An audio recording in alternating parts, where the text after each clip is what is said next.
하이닥에서 알려주는 최신 건강 이슈 지금 바로 시작합니다. 첫 번째, 비브리오 폐혈증. 지난 20일 올해 첫 비브리오 폐혈증으로 인한 사망 환자가 발생했다고? 증상 발생 시 사망률이 30%에 이르는 비브리오 폐혈증에 대해 알아보자. 비브리오 폐혈증이란? 비브리오 폐혈증은 비브리오 블리피쿠스 또는 비브리오 콜레라 세균에 의해 발생하는 급성 세균성 질병이야. 이 세균은 18도 이상의 따뜻한 바닷물에서 서식하기 때문에 수온이 낮은 겨울보다 수온이 올라가는 5월, 6월에 발생해서 8월과 9월에 가장 많은 환자가 발생한다고 해. 국내에서는 매년 20명에서 40명 정도의 환자가 발생하기 때문에 주의해야 할 질병 중 하나야. 비브리오 폐혈증의 증상은? 비브리오 폐혈증에 걸리면 급성 발열, 오한, 혈압 저하, 설사, 복통 등의 증상이 나타나고 증상이 시작되면 24시간 내에 다리 쪽에 발진, 수포와 같은 피부 병변이 생긴다고 해. 이런 증상이 보인다면 바로 병원에 가는 게 좋아. 비브리오 폐혈증의 감염 경로는?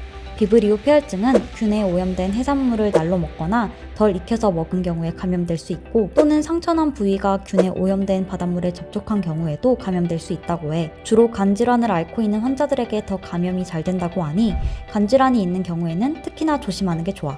비브리오 폐혈증의 예방법은? 비브리오 폐혈증을 예방하기 위해서는 해산물을 충분히 조리한 후 섭취하고 간질환이 있는 경우 여름날에는 해산물은 피하는 걸 추천해.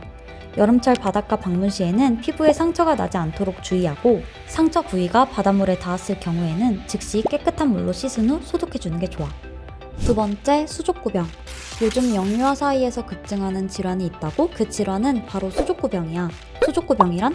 수족구병은 이름 그대로 손, 발, 그리고 입안에 물집이 잡히는 병이야. 코크사키 바이러스가 일으키는 바이러스성 질환인데 보통 수족구병을 한 번 걸린 사람은 다신 안 걸린다고 많이 알고 있어.